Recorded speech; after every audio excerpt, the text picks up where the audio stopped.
होती है कि जब हम किसी फ्लावर के बारे में बात कर रहे हैं, मतलब हम ये जो चैप्टर पढ़ रहे हैं, हम सिर्फ एक विशेष प्रकार के जीवों के बारे में पढ़ेंगे जिन्हें हम कहते हैं एंजियोस्पर्म। आप इसे बहुत ध्यान से समझें इस बात को कि सिर्फ एंजियोस्पर्म ही वो प्रजाति है, वो पादपों का ग्रुप है जिसके पास पुष्प पाए जाते हैं, बाकी सबके पास में पुष्प नहीं पाए जाते। पहली बात हो गई है।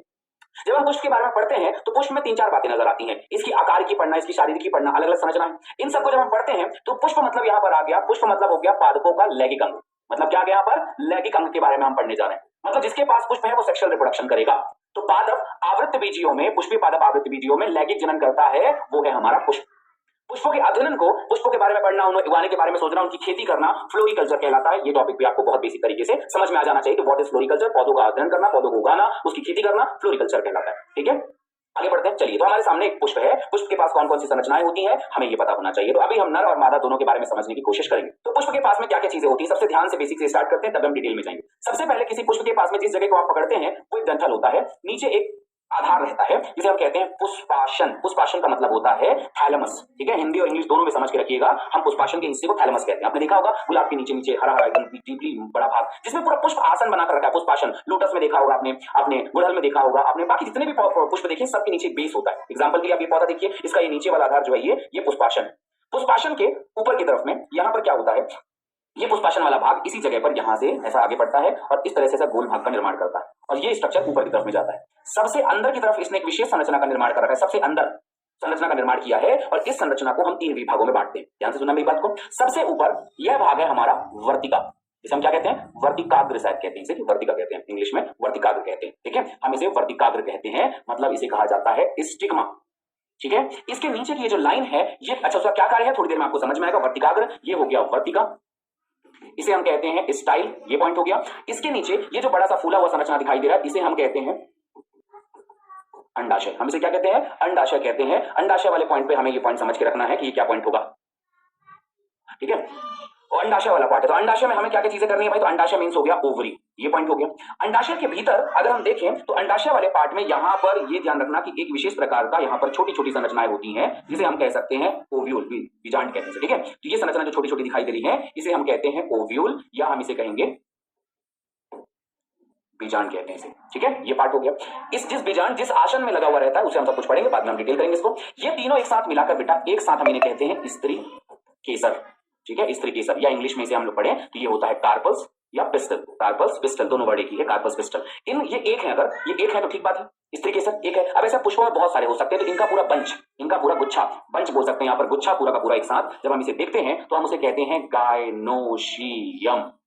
ठीक है, मतलब इसे कहा जाता है जायांग, ये पॉइंट ध्यान पे रखिएगा। तो इनका गुच्छा एक है तो स्त्री केसर बहुत सारे जब बनते हैं तो हम उन्हें जायांग कहते हैं। ये हो गई मादा की बात। ठीक है, मादा के जस्ट बाजू में इसी निचले हिस्से से ऐसा निकला हुआ 2-4 संरचनाएं होती हैं। मैं 2 ही बनाऊंगा, इधर है तो उधर भी रहेंगे, कोई बड़ी बात नहीं है। ठीक है, आपको पता है, बेसिक पढ़ लेते हैं। एक भाग संरचना निकला रहता है जो सामने की तरफ ऊपर फूला हुआ रहेगा और नीचे डंठल बनाकर रखा हुआ है। जो ऊपर वाली संरचना है इसे हम कहते हैं भाई, ये वाला पार्ट है परागकोश। ठीक है, इसे हम कहते हैं परागकोश। ठीक है, इसे कहा जाता है एंथर। ठीक है, ये मतलब ये जो है परागकोश हो गया। ठीक है, और इसके बाद इसके नीचे जो डंडी दिखाई दे रही है इसे हम कहते हैं फिलामेंट, फिलामेंट या तंतु कहते हैं हम इसको। फिलामेंट और क्या कहते हैं? तंतु कहते हैं। तो ये हो गया परागकोश और ये हो गया फिलामेंट तंतु। ये दोनों मिलाकर एक साथ जो है, ये दोनों को एक साथ अगर मिला दिया जाए, अच्छा ये जो जायांग है ये मादा जननांग है, ये फीमेल स्ट्रक्चर है, फीमेल वाला स्ट्रक्चर। ठीक है, इन्होंने फीमेल संरचना, पुष्पों में फीमेल संरचना ये सब हो सकती है। मादा में जब नर्स में आते हैं तो परागकोश और फिलामेंट हो गया। ये बनाते हैं यहाँ पर एंथर। क्या बनाते हैं यहाँ पर? एंथर। एंथर का मतलब होता है पुंकेसर बनाते हैं ये, और पुंकेसर में परागकोश के अंदर परागकण होंगे, फिलामेंट हो गया। वैसे ही अब पुंकेसर एक है, इसका भी पूरा बंच बन गया, गुच्छा हो गया, मतलब एक है तो पुंकेसर बहुत सारे हैं तो हम इन्हें कहते हैं बेटा एंड्रोशियम। ठीक है, मतलब इसे हम कहते हैं पुमंग। तो ये हो गया पुमंग, वो हो गया जायांग, बहुत जरूरी पार्ट है, ये बातें होगी। इसके अलावा अब इसके बाहर, तो सबसे अंदर है फीमेल रिप्रोडक्टिव स्ट्रक्चर जिसका नाम है जायांग, फिर उसके बाहर है एंड्रोशियम पुमंग। इसके बाहर अगर आप देखेंगे तो आपको कुछ ऐसा स्ट्रक्चर आपको दिखाई देगा, जैसे मान लेते हैं पंखुड़ी जैसा स्ट्रक्चर। ठीक है, ये ठीक है, ऐसी संरचनाएं दिखाई देंगी आपको। पंखुड़ियां जो आप पोषण देखते हैं तो सभी लोगों ने देखा होगा। इन सब भागों को हम कहते हैं, ये जो भाग है इसे हम कहते हैं दल। क्या कहते हैं? दल। इंग्लिश में कहा जाएगा तो इसे कहा जाता है बेटा पेटल्स। क्या कहा जाता है? पेटल्स कहा जाता है। इसके अलावा अब नीचे की तरफ में थोड़ा सा ग्रीन ग्रीन स्ट्रक्चर एक ऐसा निकला हुआ रहता है, सबसे आखिरी में नीचे की तरफ, ऐसा आपने देखा होगा, गुलाब में देखा होगा, गुड़हल में देखा होगा, नीचे स्ट्रक्चर एक निकला रहता है, सबसे बाहर वाला संरचना है, इसे हम कहते हैं सेपल। इसे हम कहते हैं सेपल। अब सेपल क्या चीज है भाई? तो सेपल जो चीज है उसे हम कहते हैं बेटा बाह्य दल। क्या कहते हैं हम इसे? बाह्य दल। ये वही भाग है, जब आपने गुलाब को पहली बार खिलते हुए देखा होगा ना, तो गुलाब पहले चीज से ढका हुआ रहता है, आपने देखा होगा हरा हरा भाग। बाद में जैसे गुलाब खिलता जाता है ना, वो ढका हुआ भाग ऐसे फैलते जाता है, तो दो इस तरफ आया और इधर उधर भी चला जाएगा। ऐसे गेंदा में भी होता है, ऐसे गुड़हल में भी होता है। सबसे पहले फूल का जो लाल वाला भाग है ना, वो ढका हुआ रहता है। जिस चीज से वो ढका हुआ रहेगा उसे अपन बाह्य दल कहते हैं। फिर जब वो खिलने लग जाता है तो ये दल निकलता है। दल के अंदर देखेंगे तो आपको कुछ ऐसी संरचना, परागकोश और फिलामेंट वाला नर वाला भाग दिखाई देगा, और बाकी बीचों बीच जो संरचना दिखाई दे रही है वो मादा वाला भाग है। आइए मेन डायग्राम पे आते हैं। डायग्राम जरूर याद रखिएगा, हमारे पास ये डायग्राम। अब इस डायग्राम को थोड़ा सा जल्दी क्लियर कर लेते हैं। बीचों बीच जो संरचना है बेटा, ये अंडाशय है। अंडाशय के बीच वाला ये भाग ये वर्तिका है, ये हो गया वर्तिकाग्र। तीनों मिलाकर एक साथ, ये तीनों मिलाकर एक साथ बनाते हैं female reproductive structure, FRS। Female reproductive structure को हम एक कंडीशन पे सबसे पहले हम कहते हैं स्त्री केसर, और स्त्री केसर का बंच जो है, गुच्छा जो है, वो आगे जाकर बन जाता है जायांग। क्या बन जाता है? जायांग बन जाता है। बहुत बढ़िया। इसके बाद आया, अब इनके पास में ये संरचनाएं हैं, तो ये हो गया हमारा तंतु, ये हो गया हमारा परागकोश। ये क्या हो गया? हमारा परागकोश। इन दोनों को एक साथ मिला दें तो ये दोनों मिलकर बनाते हैं क्या? ये बनाते हैं पुंकेसर, और पुंकेसर आगे जाकर इसका जो गुच्छा है वो जाकर क्या बनाएगा? पुमंग बनाता है, मतलब एंड्रोशियम बनाता है, पुमंग। ठीक है। फिर बचाओ पंखुड़ी। तो ये जो दिखाई दे रहा है ये स्ट्रक्चर जो है वो पंखुड़ी है। इसने गलत टिक कर दिया है, यहाँ तक की पंखुड़ी, ये परागकोश हो गया। ये जो लाल लाल दिखाई दे रही है पंखुड़ी है, ठीक है। और नीचे वाला पोर्शन पंखुड़ी को हम लोग दल भी कहते हैं, ये दल है। और ये जो बाहर ऐसा लटका हुआ है ये बाह्य दल है। तो चार संरचनाएं हैं। बाहर से अंदर की तरफ में देखेंगे तो सबसे पहले कौन दिखाई दे रहा है? सेपल दिखाई दे रहा है। फिर कौन आया? पेटल दिखाई दिया। फिर कौन आया? एंड्रोशियम। फिर कौन आया? गाइनोशियम। तो ये स्पार्क जरूर याद रखना कि सबसे पहले बाह्य दल बेटा बाहर की तरफ में, फिर आया दूसरा दल पंखुड़ी, फिर तीसरा पार्ट आया पुंकेसर, फिर चौथा पार्ट आया स्त्री केसर। इस तरह से बाहर से अंदर की लाइनें जरूर पढ़ के रखिएगा, आपको बहुत काम आएंगी। ये इंपॉर्टेंट पोर्शन है। चलिए आगे बढ़ते हैं। अब हमें क्या है? पुष्प का एक स्ट्रक्चर है। पुष्प जो है जनन अंग है। पुष्प जो है वो जनन अंग है। पुष्प का बनना ही अपने आप में ये प्रदर्शित करता है कि हाँ ये जनन योग्य हो गया। पुष्प का बनना ही इसी बात को प्रदर्शित करता है कि हाँ ये जनन योग्य हो गया। तो ये जनन योग्यता की क्या बात है? जब हम जनन के बारे में बात करते हैं तो हमें दो बातें समझ में आती है कि पुष्प के पास में है क्या क्या भाई। तो निषेचन की पूर्व की संरचनाएं एवं घटनाएं।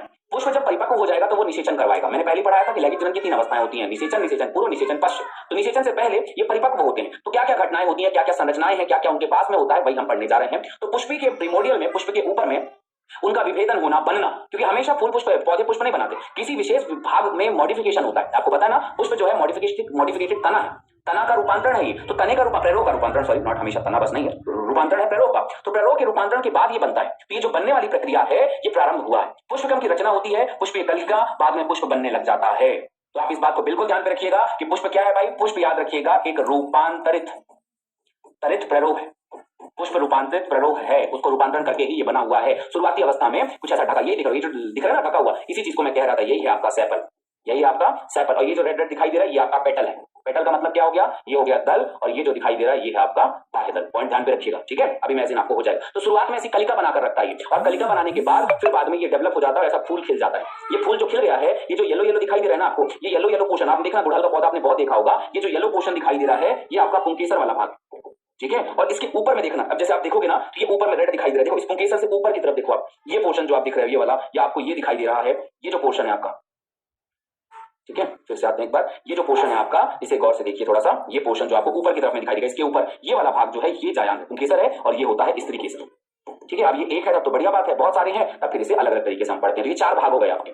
चलिए आगे बात करते हैं। तो हमें इसमें क्या क्या पढ़ना है भाई? हमें पढ़ना है नर और मादा जनन की संरचनाएं। नर जनन तंत्र जो है वो उमंग, एंड्रोशियम और जायांग। बहुत सारे बच्चे ना बहुत कंफ्यूज होते हैं, उमंग क्या है, पुंकेसर क्या है, परागकोश क्या है, तंतु क्या है, ये बड़ी परेशानी की बात है। तो एकदम सिंपल याद रखना भाई, तंतु और परागकोश को मिलाकर पुंकेसर बनता है, वो एक नर जनन भाग की इकाई है, और उसके बहुत सारे गुच्छे अगर हैं तो उनके जो बंच है पूरा एक साथ जो बनता है, गुच्छा जो एक साथ कहलाएगा पूरा, उसे हम पुंकेसर वो कह देते हैं, पुमंग कह देते हैं। वैसे ही मादा वाले भाग में जायांग यानी गाइनोशियम कह रहे हैं, तो गाइनोशियम कब कहेंगे? सबसे पहला पॉइंट आएगा अंडाशय, वर्तिका, वर्तिकाग्र, इन तीनों का गुच्छा एक साथ कहलाता है स्त्री केसर, पिस्टल कार्पल, और फिर उसका गुच्छा एक साथ बनेगा जो वो जायांग कहलाएगा। ये पॉइंट आपको ध्यान रखना, बच्चे बहुत कंफ्यूज होते हैं, इस बात को बिल्कुल याद रखना चाहिए। हम सबसे पहले नर वाले भाग को पढ़ते हैं, फिर मादा वाले भाग में आएंगे। तो नर वाले भाग में आज हमें सिर्फ एक्सप्लेन करना है सिर्फ इतने भागों को, ये डंडा और ये स्ट्रक्चर ऊपर वाला कैसा दिखाई देगा, इसकी क्या क्या खास बात है, ठीक है। बाकी दल और बाह्य दल आप 11th में अच्छे से पढ़ चुके हैं, उसमें कोई परेशानी नहीं है। अब पढ़ा तो आपने इनको भी होगा, नर और मादा वाले भाग को भी, लेकिन फिर भी हम उसे एक बार हल्का हल्का रिवीजन करेंगे, क्योंकि चैप्टर उसी की खास बात।